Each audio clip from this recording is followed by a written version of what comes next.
Hi everyone. I was reading lesson 152 in our Course in Miracles entitled The Power of Decision is My Own. I love this lesson. The reason I like it is because it really confronts you with the fact that any form of suffering is your choice. It is one of the best examples of how the way of thinking that this course tries to bring about in you is the opposite of the thinking of the world. And the first paragraph is the toughest. And that's why I like it. It's tough. It really confronts you with your suffering and to take another look at it. So let's read it. No one can suffer loss unless it be his own decision. And let that sink in for a moment. Any kind of loss is your decision. That's the opposite of thinking of the world. The thinking of the world is I'm a victim. I'm suffering loss. I'm suffering this. I'm suffering that. Right? I'm a victim of what's happening to me. This says it's your own decision. Next line. No one suffers pain except his choice elects this state for him. And no matter what kind of pain, whether it's physical pain or mental pain or you name it, right? It's still your decision. Love that, right? Because this might be a bit disconcerting for you, right?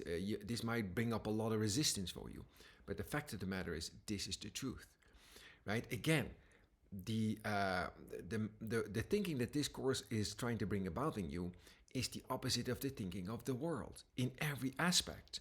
You're the cause of it, right? Listen to this. No one can grieve, nor fear, nor think him sick. I love it. It doesn't say think that he is sick. You think yourself sick, right? Literally. Unless these are the outcomes that he wants. Grief, fear, sickness. These are the if you're these are your experience, then these are the outcomes that you've elected. Tough one, right? And no one dies without his own consent. Ah, think about that for a moment. Certainly, death is a certainty. That's something that just happens to me, right? That is not my choice. Wrong, right? No one dies without his own consent. You consent to it. Death is a choice. Nothing occurs. Listen to this. Let's make this broader. Nothing occurs but represents your wish, and nothing is admitted that you choose. Anything that happens to you is your choice, and nothing is omitted. Here is your world, complete in all details. Here is its whole reality to you, and it is only here salvation is. Why? Because what it's going to tell you is that all of this is your choice. Pain, sickness, suffering, death, you name it, loss. And that here you can make another choice. You can choose again. You can choose to look at this differently. You can change your mind about it because it's all the result of your thoughts. It is so confrontational and so uncompromising. And that's why A Course in Miracles is easy and represents another choice for you. Now, it's going to tell you now why, right? It's going to tell you, first of all, that you may think that this is kind of extreme, right? It says, you may believe that this position is extreme and too inclusive to be true, right? You probably do, right? On some level. And even if you accept this, you forget, right? And you forget. Yet can truth have exceptions? Let's think about it. No, it cannot, right? If you have the gift of everything, can loss be real? Think about it for a moment. Because what he's trying to do is reason with you why that first paragraph is true. If you've been given everything, how can loss be real? Think about it. Can pain be part of peace? No. Can grief be part of joy? No, it cannot, right? Think about it. This is the reasoning behind it. This is why he says this is the justification for the first paragraph. Can fear and sickness enter in a mind where love and perfect holiness abides? The answer to all these questions is no. It cannot. It cannot, right? Truth must be all inclusive if it be the truth at all. That's what it is. It's all inclusive, right? Love does not know of fear. Holiness does not know of sickness, right? And so on and so on, right? Accept no opposites and no exceptions, for to do so is to contradict the truth entirely. What it's trying to do is bring that shift about in you, in your mind, right? Where you stop compromising, where you stop accepting opposites, exceptions. This is how A Course in Miracles works. It's the application of these lessons to everything that's happening to you. And make that kind of thinking your own, right? Bring about that shift in perception, that shift in thinking, where you go from this perceptual, worldly manner of thinking to this all-inclusive, no uncompromising way of thinking, and they're each other's opposite. Whatever form your suffering takes, right? Whether it's loss, whether it's pain, whether it's grief, whether it's fear, whether it's sickness, whether it's death, right? Any kind of loss, any kind of suffering is the result of your thoughts.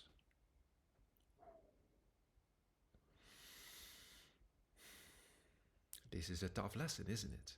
But this is the way you gotta practice these lessons. Yes, this Course in Miracles is a complete confrontation of the way you see yourself with the way God knows you, right? It's a complete confrontation of your idea of yourself with God's idea of you. It's a complete confrontation of your denial of the truth with truth. It's confrontational. It's going to be confrontational till you accept it. But if you are willing to stand there for a moment in that confrontation and accept this as true, let your old way of thinking be undone for you, and this new way of thinking find a place in your mind, boy, your rewards will be great. Right? Your rewards will be great because you'll be set free within your own mind. You'll experience the love of God. You'll experience the freedom that was given to you as a natural inheritance. Right? You experience the joy without opposite of this way of thinking, of how you were created, you know? I love it. Then he goes on to one of the core thoughts, the core ideas of this Course in Miracles. Salvation is the recognition that the truth is true and nothing else is true. That particular idea, truth is true and nothing else is true, has been taught several times in this course. It's a core thought, right? This you have heard before, but you may not have yet accepted both parts of it. Without the first, the second has no meaning, right? Truth is true. If that's not accepted, then the second, nothing else is true, has no meaning. But without the second, nothing else is true, right? The first is no longer true, right? Truth cannot have an opposite. This cannot be too often said and thought about. For what, listen to this line, love this one. For if what is not true is true as well as what is true, then part of truth is false and truth has lost its meaning. Nothing but the truth is true and what is false is false. That seems like such an amazingly simple idea, and yet you deny it at every single moment. You go like, well, of course truth is true and nothing else is true. Well, yeah, but it's a little more than that. Because that implies that you stop denying the truth, and yet you do it at every single moment of the day. That's where the practice comes in, doesn't it? That's where you start really, really practicing it. That's where the rubber meets the road. That's when you stop messing around and really get to the ideas that matter. Love it. What I like about it, there's nothing hairy-fairy about this. A Course in Miracles is not some hairy-fairy course. It's a really confrontational course. But if you are willing to stand there for a moment and draw your circle, right? And invite in all your denials and decide against it and decide for this, again, the sky's the limit, right? You'll remember, you'll allow the memory of God to return to your mind. Love it. Then he says, this is the simplest of distinctions, yet the most obscure, right? Yes, this is simple, and yet somehow you make it really hard. But not because it is a difficult distinction to perceive. It's not hard. It's simple, right? Truth is true, nothing else is true. However, you conceal it. It is concealed behind a vast array of choices that do not appear to be entirely your own, right? You pretend that stuff is happening to you that is not your own choice. Oh, I'm suffering today. I'm just, I don't know why this is happening to me. Right? No, you know perfectly well this is happening to you. You chose it. And thus the truth appears to have some aspects that belie consistency, but do not seem to be but contradictions introduced by you, right? Love it.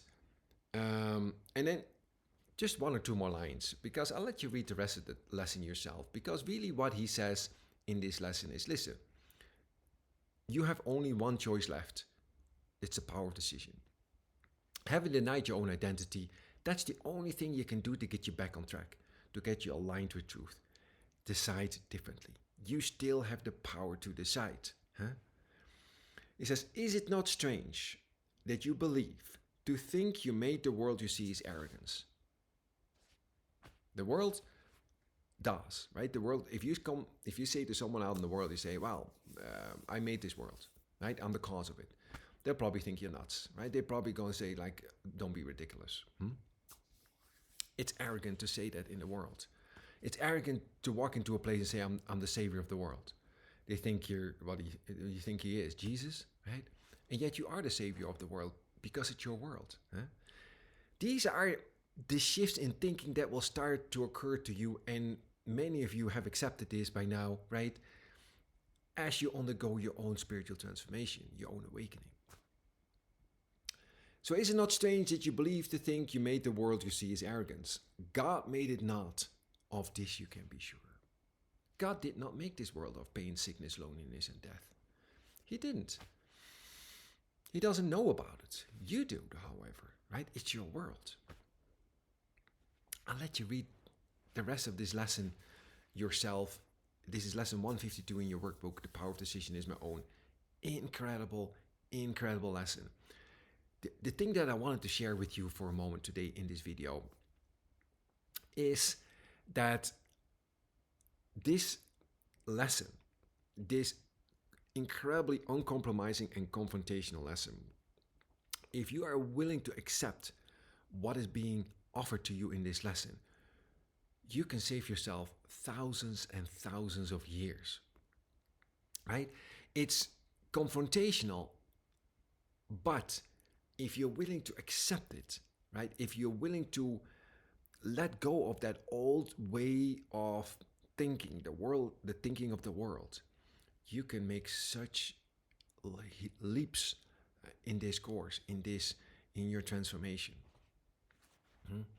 Yes, it's confrontational. Yes, it's uncompromising, but salvation is no compromise, right? So I just wanted to share that with you today. Incredible, incredible lesson. I love you. I hope you have a great, great day today, and I'll see you out there.